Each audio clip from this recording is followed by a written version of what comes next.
कबूल करतात. आणि खऱ्या साधकाचं, थोर साधकाचं ते लक्षण आहे, कधीच तो लपवून ठेवत नाही. त्याचा एक किस्सा असा झाला की एक प्रवचन त्यांचं फार फार चांगलं होतं, फारच रंगलं, मला ते फारच आवडलं बरं का, मला फारच आवडलं. आणि मी लगेच खोली गेलो आणि मग त्यांच्या पाया पडलो.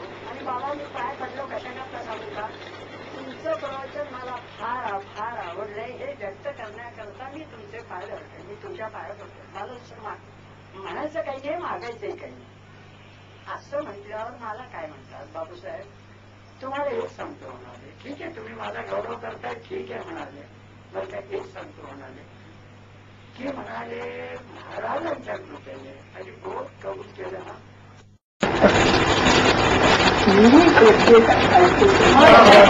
मी प्रत्येकाकडनं दान घेणार आहे.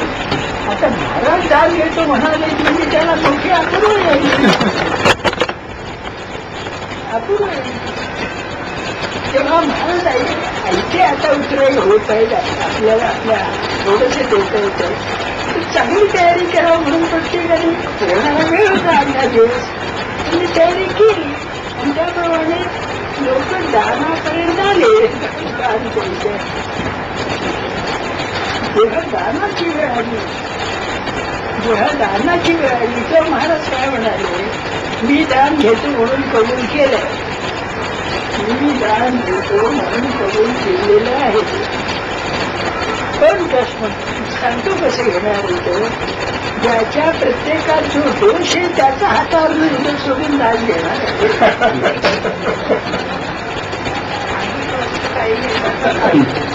रुपये आणि पैसे याच्यात काही करणार नाही. ज्याच्या प्रत्येकात जो दोष असेल तो त्यांनी माझ्या उच्चारावा आणि तो माझ्या हातावर द्यावा, तो दोष त्याचा जाईल. आता असा प्रश्न येतो, सांगतो का येतो आपल्याला म्हटलं ना तुमच्यातले दोष सांगा, आठवतच नाही. मी कधी काही कोणाचं केलंच नाही असं वाटतं, पण दोषाची मूर्तीच असतो आपण. असेच होतं. त्यामुळे लोक बुजले जरा की आता काय महाराजांपाशी मागायचं. आमचा क्लब आहे, आम्ही भगवती भजन करतो, पंचकजी म्हणतो, प्रवचनाचं पुस्तक वाचतो, असं आमची उपासना चालते. पण मला ते विचारायचं नाही. माझी अडचण अशी आहे, माझे जोपर्यंत पट्टीराज होते, पट्टीराज गेलेले होते, मी सांगितलं की त्याच्या पट्टीराज होते तोपर्यंत आमची पैशाच्या प्रपंचात पैशाची ओढ भयंकर होती. कसं या महिन्याला भागे द्यायची सतत काळजी, कसं काही भागायचं किंवा कमीच पडायचे पुढला महिना द्यायचा, अशी पैशाची ओढ होती सतत. आणि ते गेले आणि आमच्या कुटुंबाला ऊर्जित अवस्था आली. आता ते गेले आणि आमच्या कुटुंबाला ऊर्जित अवस्था आली. मला आपल्याला असं विचारायचंय की ऊर्जित अवस्था आली म्हणजे त्यांचं काही पाप करणं होतं का, म्हणून ती संपत्ती येत नव्हती, आणि ते गेले म्हणून ऊर्जित अवस्था आली, असं काही आहे का? नष्टचर्य त्यांचं होतं का काही, जेणेकरून संपत्ती येऊच नाही आमच्या घरी, असं त्यांच्या जीवाचा शाप होता का? आणि म्हणाला की इतकं वाईट वाटतं म्हणाल, हे आता जे काही आमचं ऊर्जित अवस्था आहे ते पाहिला ते नाही, ही ऊर्जित अवस्था पाहिला ते नाही, म्हणून फार वाईट वाटतं, डोळ्यात पाणी आलं तुझ्या. तेव्हा मला सांगा असं की हे खरं का, त्यांचं नष्टचर्य होतं का काही, की ते गेल्याबरोबर हे सुधारायचं होतं ते? मी म्हटलं तुम्ही जो हा काही प्रश्न विचारताय हा काही म्हणजे हा अदृष्टातला प्रश्न आहे, ज्याला काही पुढलं मागचं थोडंसं कळतं तोच याचं उत्तर देईल. मी या उत्तर द्यायला असमर्थ आहे. तर म्हणजे मी तुम्हाला त्याचं निराशा करत नाही, मी तुम्हाला केशवराजींच्याकडे घेऊन जातो, केशवराजी याचं उत्तर बरोबर देईल. इथे तेवढीच अधिकारी व्यक्ती आहे की जे याचं उत्तर देऊ शकते. म्हणून मी त्या बाईनं घेऊन केशवराजींच्याकडे गेलो आणि केशवराजींना या काय सगळं ते म्हणतात ते मी सांगितलं. आणि मग केशवराजी काय म्हणाले त्या बाईनं, बाई म्हणाले अहो हे काय कल्पना आहे तुमची, ऊर्जित अवस्था ही कोणत्या ह्याच्यात मोजता तुम्ही, ऐहिक स्वरूपात मोजता, ऐहिक त्यांचं काय झालं सांगू का? उर्जितावस्था आली म्हणजे काय झालं ते मी सांगतो. अहो, त्यांचे 2 मुलगे एकदम टेडकोमध्ये नोकरीला चिकटले. तर त्या टेडकोची स्किल्स चांगली आहेत, एकदम 2000 रुपये घरी यायला लागले आणि त्या मुलांना नोकऱ्या नव्हत्या, त्यामुळे सगळी ओढ होती. असं नाही गेलं होतं. आता म्हणाले तुम्ही त्यानं काय काय म्हणाले, खरं हे भाग्यच नाही म्हणाले. खरं भाग्य नाही. त्यांचं देवाकडे किती लक्ष होतं, फार लक्ष होतं. बाबांनी ओळखलं होतं. मी सांगतो त्याचं देवाकडे फार चांगलं लक्ष होतं. त्या बाबतीत ते भाग्यवान होते आणि त्यांची पुढे वाटचाल छानच चाललेली आहे. ते म्हणजे पूर्ण भाग्यवान आहे.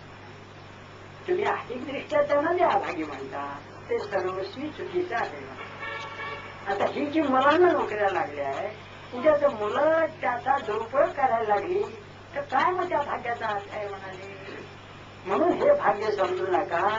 जेणेकरून मुलं चांगल्या वर्तनाने वागतील अशी घरी जोरात उपासना ठेवा. नाही तर एकदम पैसा आला म्हणजे मुलं बळतात की आता काळजी घ्या म्हणा. आणि मनातून हा विकल्प काढून टाका की ते आभागी होते. त्यांचं काही नक्षचर्य नव्हतं, काही नव्हतं. तेच भक्ती मार्गात पुढे होता तो जीव. तेव्हा तुम्ही हे मनातून काढून टाका. आणि मला एक कळलं की आपण गेलो तरी उर्जितावस्था येत असते आणि आपण हे ऐक बाजूनीच म्हणत असतो. मी गेलो तर कुटुंबाचं काही हे कशावरून म्हणतो आपण, ऐक बाजूने म्हणत असतो. नाही तर दुसरं काय आपण परमार्थी बाजूचा विचारच नसतो. तेव्हा आपण गेल्यावर कुटुंब सुधारणार आहे हे अगदी धडधडीत आपल्याला कळलं. तेव्हा काळजी करायचं नाही. तुम्ही गाशा गोंधळा होईल कुटुंबाचं बरं, हे नक्की. असं मला अंजन घातलं गेलं तेव्हा बरं का. नंतरचा एक प्रसंग, खारच्या महिला मंडळाच्या सेक्रेटरीबाई बाबांच्याकडे आल्या. त्या आल्या होत्या तिथे गोंधळाला. बाबांची रोजची प्रवचनं चाललेली होती. मे महिन्याची गोष्ट आहे. प्रवचनं जोरात चालली होती बाबांची. ती त्या बाईला फार आवडली.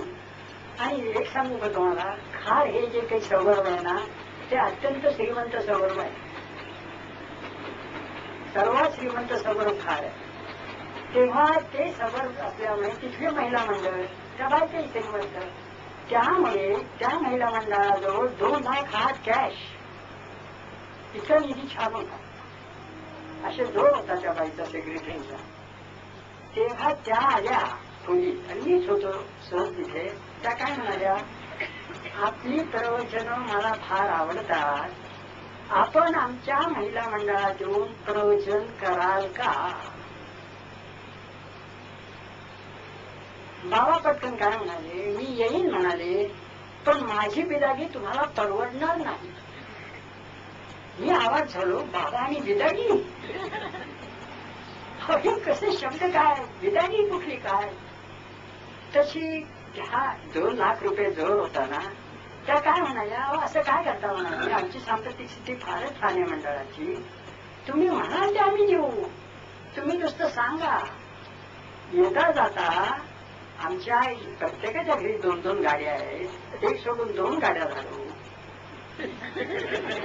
एक पायलट कारण एक नव्हता, एक सोडून जोर होता हो. 2 गाड्या झालो. तुम्ही नुसतं यायचं कबूल करा. आणि अशी माझी इच्छा आहे. तिला काय करायचं होतं, मी केशवराजींचं प्रवचन केलं, हा टेंबा मिरवायचा होता मंडळात. हे इथे गुह्य तमाम शास्त्र त्या मंडळाचा रचना. ते बाबांना ओळखलं. इतकं सगळं ऐकून सुद्धा काय म्हणतात, हे जरी असलं तरी माझी बिदागी तुम्हाला परवडणार नाही. अरे पण ती म्हणाली, सांगा तरी काय, बोला 10,000 का 20,000 का, कमा मी चेक फाडते असा जोर. तशी म्हणाली, माझी बिदागी काय सांगू का तुम्हाला, मी येईन म्हणाले, पण जो श्रोतृ वर्गाच्या सगळ्या ज्या बायका असतील त्या बायकांनी रोज 5,000 जग आमरणांत करायचं मला वचन द्यायला पाहिजे. करणारच का त्या? हीच करणार नव्हती. तोंड झालं. काय करू मी येऊन नुसतं बोलू. एक मी वक्तृत्व चांगलं केलं, हा तुमचा रिझोल्युशन का मला पाहिजे, मला तो काही रिझोल्युशन तुमचा ठराव नको आहे काही म्हणाले. तर म्हणाले, आहात का तयार? या भेदा गेला गप बसली बाई राईट आउट टर्न करून गेली निघून. नाही राजे माझा म्हणाली गेली निघून. त्यानंतर बर का एक विनापार्ल्याच्या बाई आल्या. विनापार्ल्याच्या बाई आल्या आणि त्या काय म्हणाल्या, बाबा मी आज 12 वर्ष सतत रोज 15,000 जप करते. फारच कळकळीने बोलल्या. पण मी 12 वर्ष आधी मी जप करते, पण मला काही अनुभव नाही. मला काही अनुभव नाही. तर तो कधी येईल अनुभव, असं तिचा बोलण्याचा भरा होता. साहजिक आहे की आपण उपासना केल्यावर काही ना काहीतरी अनुभव यावासा वाटतो होता ना. मन, मानवी मन हे अनुभवाला लाचवलेलं आहे. तुम्ही वाटेल त्या गप्पा मारा, अनुभव आल्याशिवाय मनाचं समाधान होऊच शकत नाही. नुसतं वाचून नुसतं पढून काही होत. तेव्हा ते असं लाचवलेलं असल्यामुळे मला अनुभव नाही. तेव्हा बाबा काय म्हणाले, माय म्हणाले तुम्हाला काय सांगू म्हणाले, इथे हा हिशोब जन्माचा आहे, वर्षाचा नाही. तुम्ही समजूतच चुकीचे धरताय म्हणाले. तुम्ही अशा निराश होऊ नका. जन्माचा हिशोब म्हटलं तरी असे घाबरून जाऊ नका. पुढले जन्म ह्याच्यापेक्षा चांगले चांगले येतील आणि मनुष्य जन्मच येत राहील. मग काय आपलं बिघडलं म्हणाले. तेव्हा ह्या एवढ्या वर्षात काही होईल असं मी भक्तीने आश्वासन देत नाही मी तुम्हाला, नाहीच आहे ते. तेव्हा तुम्ही काही असे नैराश्य करू नका, उदासीने आणू नका. हा जन्माचा हिशोब असतो, त्यामुळे 1-2 जन्मात काम होईल एवढं लक्षात धरा. असं ते जन्माचा हिशोब असतो बरं का. मी एकदा बाबांना म्हटलं, आता हे सगळे प्रश्न उत्तरच काढलेत मी एकदा बाबांना म्हटलं की भगवंत फार लांब आहे. इतका तो लांब आहे की मानवी प्रयत्नाने, असं सगळीकडे गेलंय बरं का, मानवी प्रयत्नाने आपल्या आणि भगवंताचा मध्ये जे काही अंतर आहे ना, ते मानवी प्रयत्नाने काढलं जाईल असं नाही. असं दरोबस्त लिहिलेलं आहे. मग हे खरं का? हो म्हणाले अगदी खरं. म्हणजे मग अगदी खरं म्हटलं म्हणजे म्हटलं आमची गाठ कधीच नाही पडायची देवाची, हाही आलं त्याच्याबरोबर.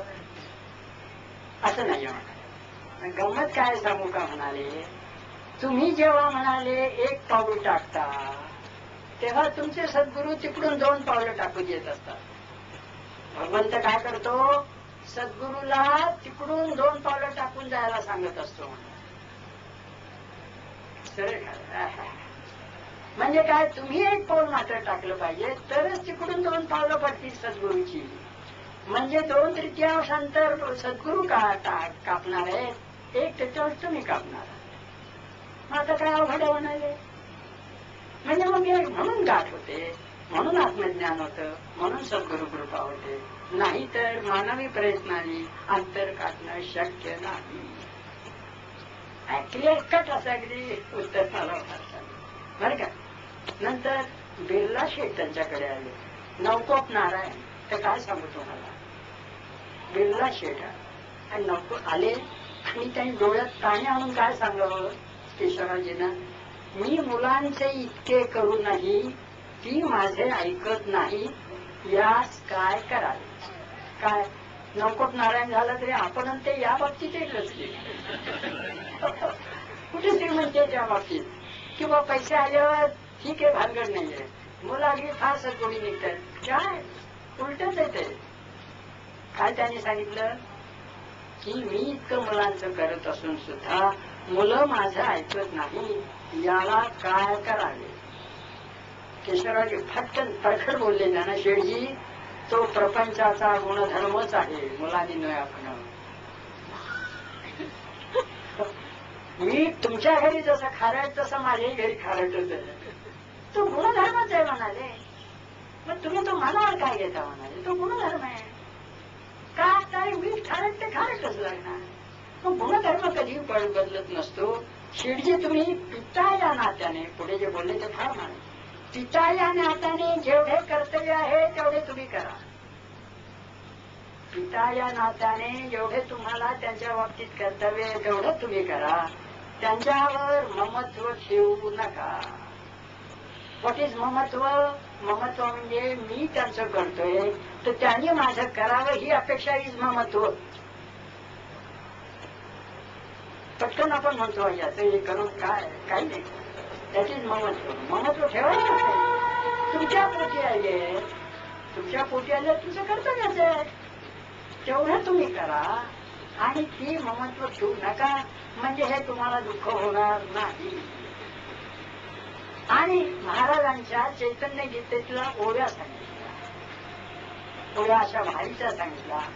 आजवर खटाटोप बहुतची केला, ऐका या ओव्या.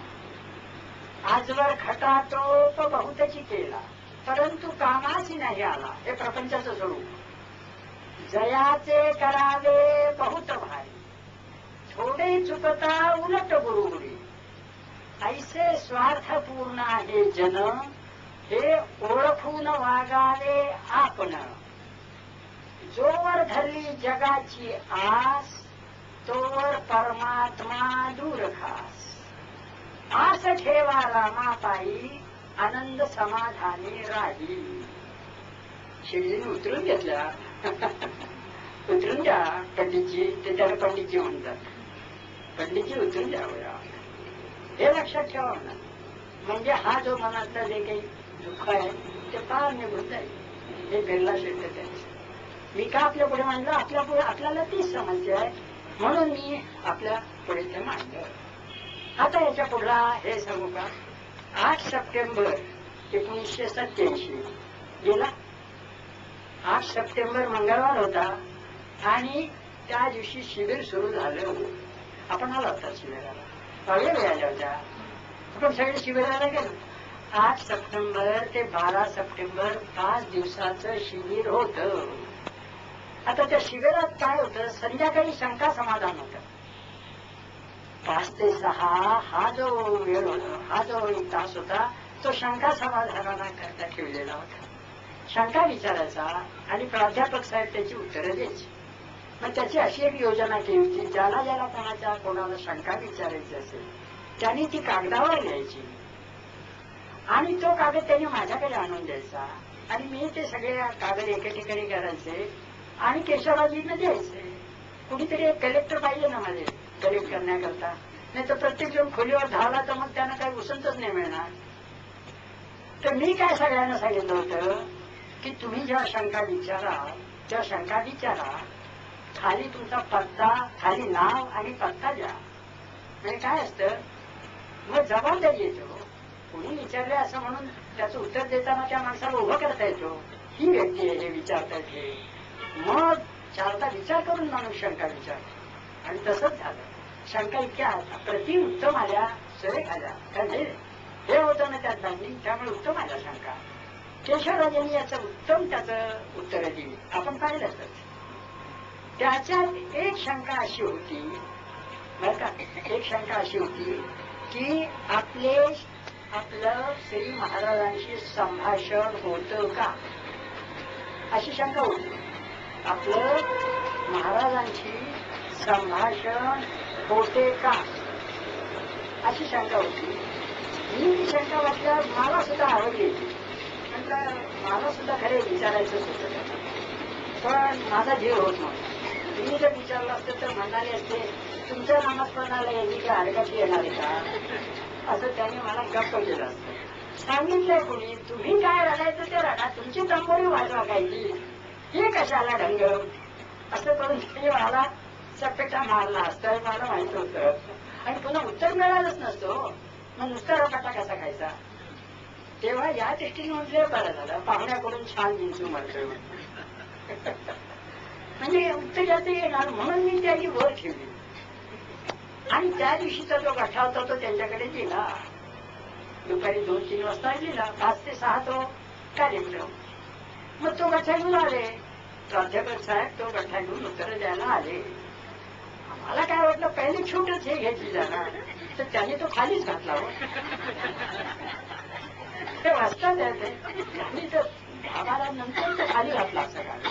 मी म्हटलं काय गेला काय, कागद हरवला काय, म्हणजे आली पंचायत, मग सगळंच गेलं. आणि मग तो जेव्हा कागद आला उत्तराकरता, तेव्हा त्यांनी एवढंच उत्तर केलं की या प्रश्नाचं उत्तर, प्रश्न मोठा नाजूक आहे, या प्रश्नाचं उत्तर तुका म्हणे उभे राहिले आणि माझ्या खोलीवर येऊन भेटाले. असं उत्तर दिलं. हा नाजूक प्रश्न आहे, असा इतक्या लोकांच्या लेखत कसा नीट मला सांगता येणार नाही. तुमचा मंत्र बघूनच मला याचं उत्तर देत आहे. जनरल या प्रश्नाचं याचं उत्तर देता येणं शक्य. तुका म्हणे उभे राहिले आणि माझे खोलीवर येऊन भेट आले. मग मी त्यांना म्हटलं हो जा, तुम्हाला परवानगीच मिळाली. मला ते पाहिजेच होतं, ते काय म्हणतात ते ना, आणि काय म्हणतात ते मला येऊन सांगा. मला साधायचं ते साधतच नाहीये, जातो म्हणाला. मग तो गेला. आणि मग बाबा काय म्हणाले सांगू का म्हणाले, त्याचा असं आहे म्हणाले, महाराजांची वस्ती सूक्ष्मामध्ये आहे. मगाशी विषय सांगितला तोच पुन्हा बाबांनी सांगितला. त्या फोटो चित्र रूपाने आहे, खरी वस्ती सूक्ष्म रूपाने महाराज सूक्ष्म रूपात आहे. जेव्हा तुमचं मन सूक्ष्म होईल तेव्हा ते तुमच्याशी बोलतात. माझी जेव्हा कधी कधी मन सूक्ष्म होतं तेव्हा मला संभाषणाचा योग येतो, पण अजून माझ्या हुकमी ते नाहीये. आमच्या वेळीच ते माझ्याशी बोलू शकते, माझं तेवढी हुकमी आलं नाही माझ्या हातात तेवढं. म्हणजे तेवढी एक तानाचा हुकमी मी करू शकेन तेवढी माझी तयारी झालेली नाही. करता करता वेळ लागून जेव्हा सूक्ष्मात मन जातं तेव्हा मला तो लाभ मिळतो. हे असं उत्तर आहे. आपण काय लक्षात ठेवायचं की सूक्ष्म मन करायचं. सूक्ष्म मन करायचा प्रयत्न केला तर त्याच्या पुढे हे आपल्याला लाभ आहे, नक्की लाभ आहे. हा चक्क झाला. एवढा मोठा पुरुष सांगतोय, अनुभवाने सांगतोय, म्हणजे त्याच्या विश्वास करायला काहीच हरकत नाही. त्यानंतरचा प्रश्न, हे प्रश्न घेतलेत मी, पुष्कळ शिबिराला आलेले नव्हते, जे मार्मिक प्रश्न होते त्यातले घेतले, त्याची उत्तरं उद्बोधक आहेत म्हणून मी हा विषय मांडतो आपल्याकडे. दुसरा प्रश्न असा, त्यांनी असं ते पुढला प्रश्न असा की पुढील जन्म आम्ही आता साधन करत आहोत, या जन्मी आम्ही साधन करत आहोत, आमच्या एवढ्या प्रवृत्तीप्रमाणे जे काही आहे तेवढं आम्ही साधन करत आहोत. पुढील जन्म मनुष्य जन्म येईलच किंवा नाही याची शंका वाटते. या जन्मी आम्हाला देव भेट नाही याची खात्री आहे, कारण आमचं साधन काय चाललंय आपलं प्रत्येकाला माहितच आहे तिथे. तेव्हा देव भेट नाही, मग आम्ही आता हे साधन करतोय, पुढा जन्म मनुष्य जन्म नाही, म्हणजे हे सगळं साधन केलेलं वाया गेलं का? आणि जर ते वाया जाणार असेल तर मग काय अर्थ काय? मग आता चेन का नाही मला प्रपंचात? हे काय 2-2 तास बसा, ते मन चिर एकाग्र करा आणि अमकन तमकन आणि षड्रिपू आवरा, मग पाहिजे कशाला? मन मोकळ तिथे मग काय असेल ते असेल, तिथे तरी मन रममान होऊया. बरोबर होतं. म्हणून मन उद्विग्न होतं, तर ही उद्विग्नता कशी घालवावी त्याच्यावर प्राध्यापक साहेब उत्तर देत आहेत की प्रश्न अत्यंत गोड आहे. त्याचं उत्तर असं आहे बरं का, नाम घ्यावे, उत्तर आहे नाम घ्यावे ही आस्था वाढवा. तुमचं काय काम आहे? नाम मी घ्यायला पाहिजे ही नुसती आस्था वाढवा. नाम घ्याच आणि ही आस्था सतत वाढवा. आणि आस्था वाढवता वाढवता मरण आलं तर त्या आस्थेपोटी तुम्हाला नक्की पुढला मनुष्य जन्म आहे याची खात्री मी देतो, असं महाराजांनी मला तुम्हाला निरोप सांगायला सांगितलाय. बी अश्युअर्ड, या आस्थेपोटी मरण आल्यावर पुढला जन्म मनुष्य जन्मच आहे हे नक्की समजा. उद्विग्न तुम्ही होऊ नका, आस्था मात्र वाढवा. तेवढी झाली की मनुष्य जन्मेल अश्युअर्ड. म्हणजे मग आता तुम्हाला उद्विग्नता याचं काही कारण नाही. आणि असा दरोबस्त सगळ्या सिव्हिलियन्सना सांगायला मला महाराजांनी सांगितलं, असं स्वारी म्हणाले. केवढं ते आपल्याला आश्वासन होतं ते, असं ते मला म्हणाले. नंतर मला गेल्या शिबिरातली गोष्ट मी सांगतो. तो एक असंच तरी पुनर्जन्मावर असं बाहेरच रंगवला तो विषय, आणि ते त्यामुळे अगदी मोठे प्रभावित झाले आणि माझ्या खोलीवर आले आणि मला म्हणायला लागले, अहो आजचं प्रवचन काय छान झालं. मग म्हणाले, अहो यांचा हा जन्म शेवटचा का? हो हे की एवढं सांगतात, यांचा हा जन्म शेवटचा का? म्हणजे पुन्हा नाही आहे ना जन्म? काय सांगू का, हा जन्म शेवटचा अशी विभूती आपल्याला पाहायला मिळणं भाग्यच आहे. हो मग नाही तर काय सगळं नुसतं काय वाऱ्यावरली म्हणजे काय कल्पना का करायची. त्याच्यापेक्षा देहात चालता बोलता हा जन्म शेवटचा अशी व्यक्ती पाहिजे म्हणजे केवढं भाग्य आहे. मग या विभूतीची हा शेवटचा जन्म नक्की ना. तशी मी त्यानं म्हटलं की बा हे मी कसं सांगू शकेन, माझा नक्की शेवटचा नाही एवढं सांगतो.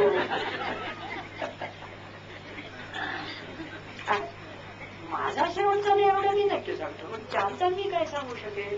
तुम्ही जाऊन विचारा, मग मी काय सांगणार दुसरं. पण ते म्हणाले आम्हाला भीती वाटते हो म्हणाले, ते काय बोलतील कोणा माहीत म्हणाले, कारण आम्ही करत नाहीये काही त्या मनाने. असंच असतं. मग तुम्ही आमच्याकरता विचारा. मी म्हटलं बरं झालं याच्यामुळे मला तरी कळेल. मग मी गेलो आणि बाबा म्हणतात 2 गृहस्थ असे असे माझ्याकडे ते, आणि त्यांनी असं असं मला विचारायला सांगितलंय तुम्हाला की आपला हा जन्म शेवटचाच का. कशी काय म्हणाले बापूसाहेब, अहो मला अजून आत्मज्ञान ब्लड कन्फेशन आहे ना, मला आत्मज्ञान झालेलं नाही. मला आत्मज्ञान झालेलं नाही तेव्हा मला पुनर्जन्म आहे. जर मी मरणापर्यंत मला आत्मज्ञान झालं नाही तर मला पुनर्जन्म आहे. तेव्हा पुनर्जन्म आहे नक्कीच सांगायचा, खोटे काय सांगण्यात असतं. पण सांगतो म्हणाले एक आहे म्हणजे मला पुढला जन्म मनुष्याचा हे मात्र याची माझी खात्री आहे, आणि तो महाराजांच्या जवळ येणार याच्याबद्दलही माझी खात्री आहे. आणि इतकं बोलून त्यांनी मला अशी काही कान पिचकी दिली म्हणता की ज्याचं नाव ते ती कान पिचकी अशी. बाबासाहेब आपली कशी आता मैत्री आहे, आपण कसे प्रेमाने बोलतो, पुढल्या जन्मी सुद्धा आपण अशीच आपली मैत्री राहिली असं मला मनापासून वाटतं. त्याला म्हणाले पुन्हा तुम्हाला सुद्धा मनुष्य जन्मच यायला पाहिजे, नाही तर म्हणाले मी मनुष्य जन्मातून तुम्ही कुत्रा. तो व्हावा कसं, मग कशी दोस्ती होणार. आम्ही बाकीचा तुकडा घालीन फारच तुम्हाला, त्याची जी दिल जमाई ती कशी साधणार त्यावेळी. तेव्हा याच्याकरता बापूसाहेब तुम्हाला खूप जप अजून केला पाहिजे. बेर दिसीन नाही म्हणजे माझं अजून ते माप भरायचं आहे हे असं त्याने मला उपदेश केलं. मी आई हा झालो अरे बाप आणखी महाराजच बोलतायत, चक्क वॉर्निंग आहे की अरे अजून चालला. आणि पटकन काय म्हणाले ऐकण्यासाठी, bear in mind Bapusaheb, the heart is long and the time is short. Heart is long and the time is short. आता आमचं 77 टाइम इज शॉर्ट, प्रश्नच नाही. Heart is long and the time bear this in mind असं ते त्यांनी सांगितलं. नंतर ते प्रश्न नवला भंग करतो. नंतरचा प्रश्न आता काय, तो प्रश्न नंतर असा परमार्थात लागल्यावर काय असतं, पुरुष जर सन्मुख असला परमार्थाला तर बाई नसते, पत्नी नसते. पत्नी परमार्थाला सन्मुख असला तर पुरुष सन्मुख नसतो. असा धर्म असतो जिकडे तिकडे हे आहे. विरोधाभास आहेच आहे, आता जगाचा न्याय आहे. तेव्हा एकाची टिळक नावाचे ते ग्रस्त होते, त्याची बायको अजिबात अनुकूल नव्हती परमार्थाला, ती कधीही येत नसे बोलताना.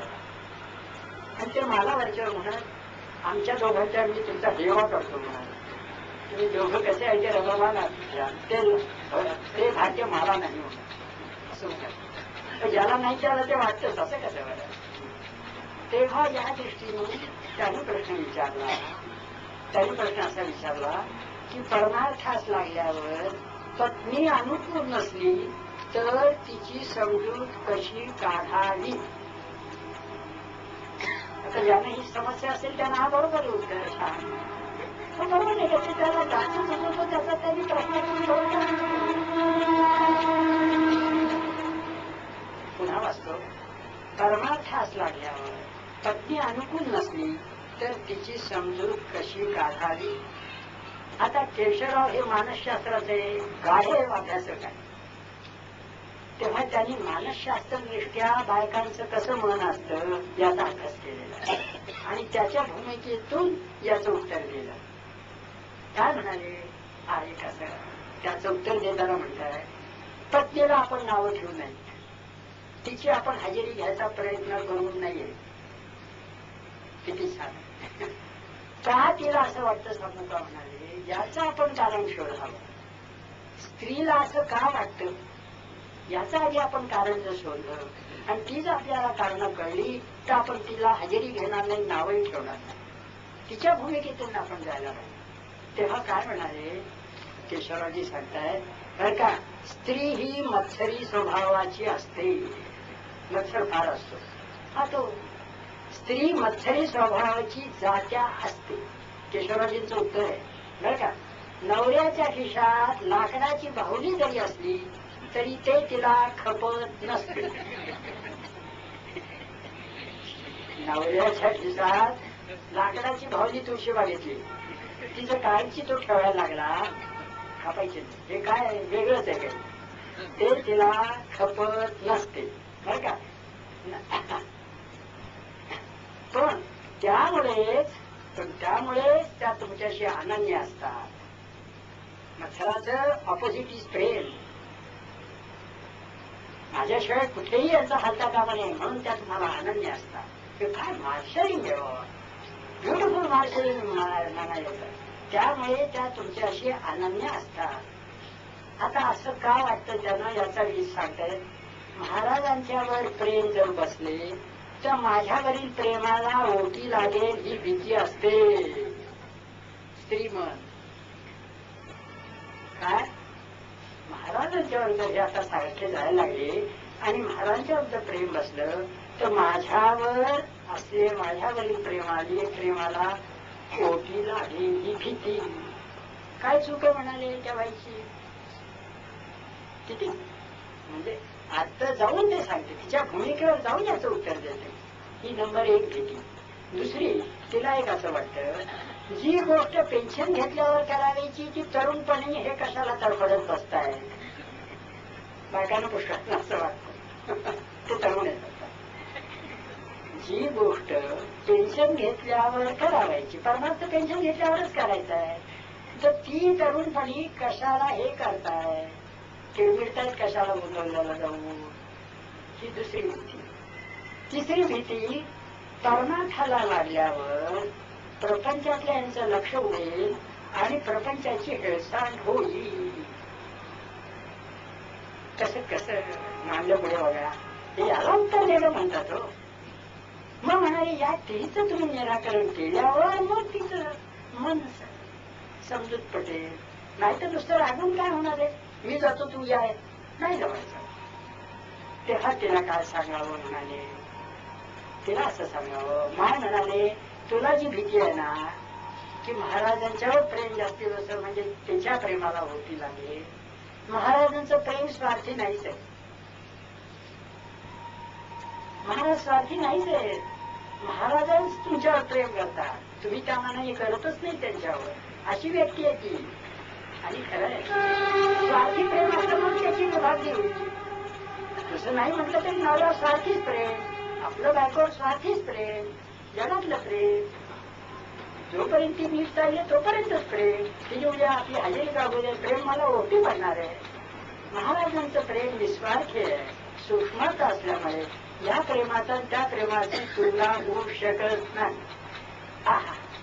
त्याची भीतीच नको. ताकदभर प्रेम वाढेलच. तू मी महाराजांच्याकडे जायला लागला तुझ्यावरचं प्रेम वाढेलच ही खात्री द्यावी तिला.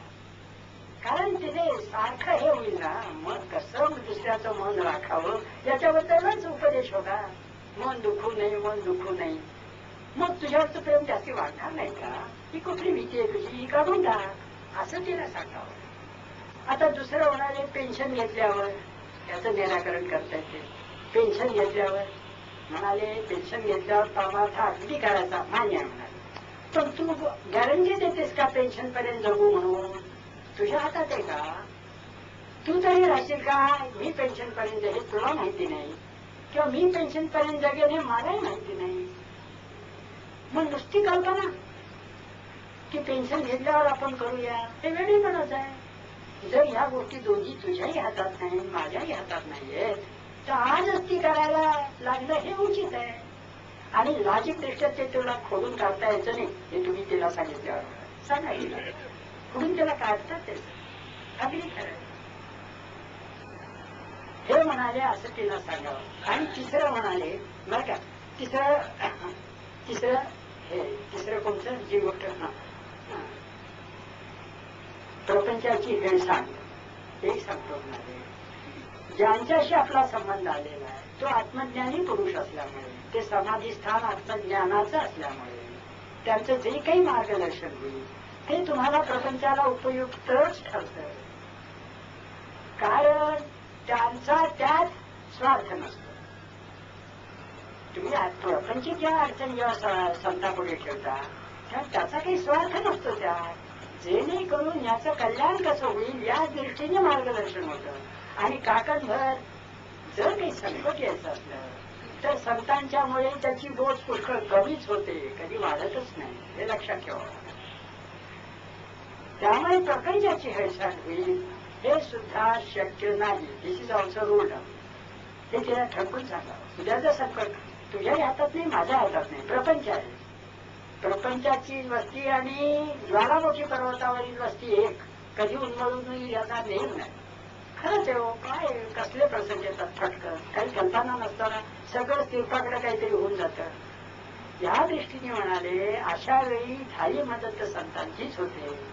प्रपंचाची हेळसांड व्हायची सुतराम भीती नाही, असं प्रत्येला समजून सांगा. आणि पुढे जेव्हा अशी वेळ येईल तर याचा काय परिणाम होतो तो येऊन मला सांगा. फार आवडलं मला. असं कोण सांगतं, इतकं प्रेमाने, इतकं असं समजून कोण सांगतं, असं ते त्याचं उत्तर दिलं बरं का. आणि पुढे हे जसं झालं ना, एका बाईचा प्रश्न, पती अनुकूल नाही त्याला मी काय करू, हे आलंच की. पती अनुकूल नाही, पत्नी अनुकूल नाही याचं उत्तर झालं. दुसरा प्रश्न असा होता, पतिराज अनुकूल नाहीत मला, त्यामुळे मी कशी मी कसं वागावं. तेव्हा केशवराव म्हणाले, तुम्ही म्हणाले त्यांच्याशी विदंडवाद या बाबतीत घालू नये, त्यांनी काहीही व्हायचं नाही, कधी सुधारणा व्हायची नाही. त्यांनी तुम्ही काय करायचं, या शब्दात बोलले, ती ब्याज 10 तास बाहेर असते द्रव्यार्जन करण्याकरता रोज. आपण ब्याज आहोत, ती ब्याज 10 तास जायलाच पाहिजे बाहेर, नाही तर प्रपंच कसा झाला, द्रव्यार्जन झालं नाही तर. सकाळी 8:25 लोक पकडलीच पाहिजे. ती जेव्हा 10 तास बाहेर असते ना तेव्हा खचून परमार्थ आचारावा घरात. आणि सगळ्या ज्या काही प्रपंचाच्या गोष्टी आहेत त्या आल्यावर कराव्या, हे याला उत्तर आहे. आणि असं करता करता जे त्याच्या बुद्धीत खरं पाडतं. आर्ग्युमेंट किंवा असं नाही, मी करते तुम्हाला काही नाही काही बोलायचं नाही, आणि त्याला कळू सुद्धा द्यायचं नाही मी इतका परमार्थ आचरण करते, संबंधच नाही. आणि ऐकते 10 तास मिळतात असं. नंतरचा प्रश्न होता आणि काय पुढे म्हणाले, ज्यांना पती पत्नी एकोप्याने दोघांनी जिथे परमार्थात असतील ते किती भाग्याचे याच्यावरून त्यांनी लक्ष ठेवावं. त्यांनी काय शिकायचं याच्यावरून, आणि काय आहे यावेळी संधी कोण आलेली आहे. ह्या जन्मी दोघंही आम्ही आपण अनुकूल आहोत, ही केवढी मोठी संधी आलेली आहे. या संधीचा फायदा जास्तीत जास्त घेऊन आपण कशी लवकरात लवकर देव भेट करून घेऊ याच्याकडे सतत मोहर ठेवावी, जिथे दोघं अनुकूल असतील तिथे, असं ते सांगते. आणि मला नंतर पटकन म्हणाले, बापूसाहेब महाराजांशी संवाद होणं ही गोष्ट फारशी लांबची नाही. मला बाजूला घेऊन म्हणाले, महाराजांशी संवाद होणं ही गोष्ट फारशी लांबची नाही, जरा नामस्मरण वाढवून मन सूक्ष्म करायचा प्रयत्न करा, हे तुम्हाला जमेल. आता आणखीन दिलासा त्यांनी कोणचा द्यायचा. आता 10 मिनिटं राहिली, 10 मिनिटं मी आता विनोदाचं सांगतो काहीतरी. त्याला पुष्कळ टेन्स झालं.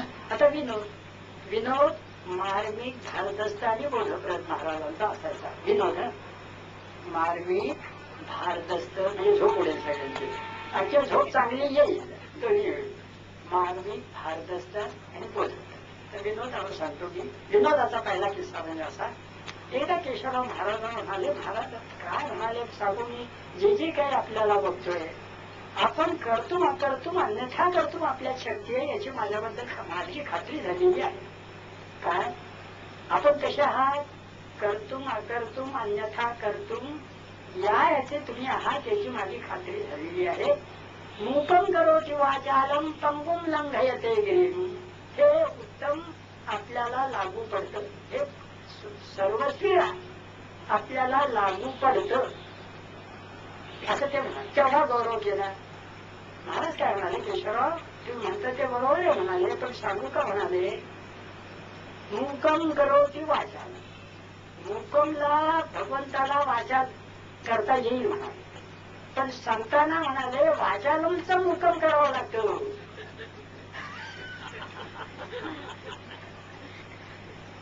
ते प्रवचन त्यांचं सारखं बोलण्याचाच ना, ते म्हणाले वाचालमचं मुक्कम करणं सोपं नाही, मुक्कमचं वाचालम अगदी सोपं आहे म्हणाले, पण वाचालमचं मुक्कम करणं संतांना फार अवघड जातं हे लक्षात ठेवा, आणि ते करतातच. आणि मुक्कम शिवाय ते भेट नाही, मौनाशिवाय अशी उत्पन्न आमदार मुक्कम करोति वाचालम, याच्यात सगळा बोधही आहे आणि विनोदही आहे बरं का, बोध आहे आणि विनोद आहे.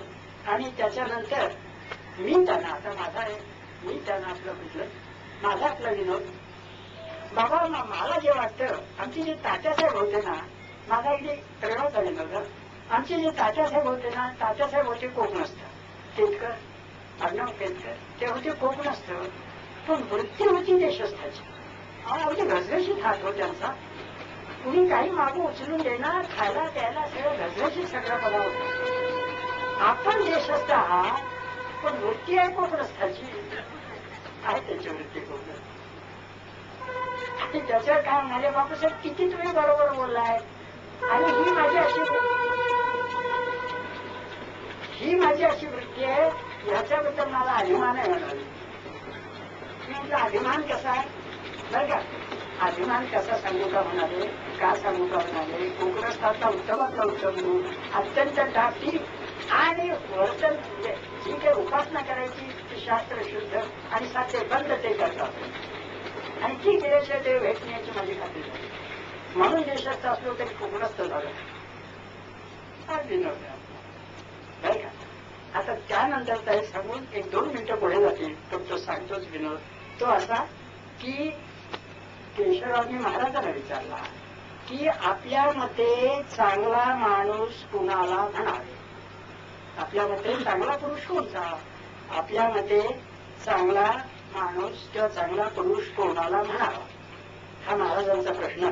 त्याच्यावर महाराजांचं उत्तर येथे मी वाचन दाखवतो. महाराज काय म्हणाले, चांगला माणूस कोणाला म्हणावे, असा त्यांचा प्रश्न होता ना. आपल्या मते चांगला माणूस कोणाला म्हणावी, महाराजांचं लगेच त्याच्यावर उत्तर, ज्याची पत्नी ज्याला चांगले म्हणते तो माझ्या मते खरा चांगला माणूस हो. मी तरी असे का म्हणतो की माणूस 4 लोकात कसा वागतो एवढ्यावरून त्याचा थोरपणा आजमावणे बरोबर नाही. त्याचा उदारपणा, संयमीपणा या गोष्टी केवळ संस्काराच्या धडपणामुळे, समाजाच्या भीतीने किंवा लौकिकाच्या लालसेने सुद्धा घडू शकतात. मी जो चांगला दाखवतो तो या सगळ्या लालसेने चांगले, पण जिथे त्याला अगदी मनमोकळेपणाने स्वाभाविकपणे वागता येते अशा ठिकाणी, म्हणजे त्याच्या स्वतःच्या कुटुंबियाशी आणि त्यातूनही आपल्या पत्नीशी तो कसा वागतो त्यावरूनच त्याचे खरे अंतरंग कळून येते.